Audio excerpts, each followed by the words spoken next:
ito ay rated SPG. Striktong patnubay at gabay ng magulang ang kailangan. Maaaring may masiselang tema, lengguwahe, karahasan, sexual, horror o droga na hindi angkop sa mga bata.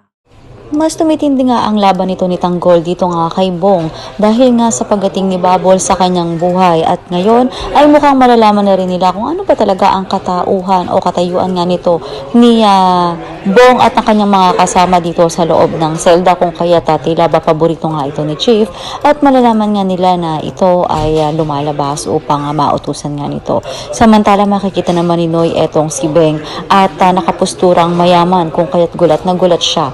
Nilapitan niya ito dahil alam niya na ito nga ay si Beng. Subalit magpapanggap nga si Olga na hindi niya kakilala ito at sinabi nga niya na hindi siya si Beng at kesyo kamukha lang daw niya. Kung kaya't ito namang si Noy ay napapaisip kung tama nga ba. Ngunit ang dumating nga siya sa bahay nila ay agad niyang ibinalita kina Marites at Tindeng ang kanyang nakita. Subalit tila ba magugulat nga sila kung ito nga ay si Beng o talagang kamukha lamang. So yun naman dapat nating abangan dito nga lang sa FPJ's Batang Quiapo.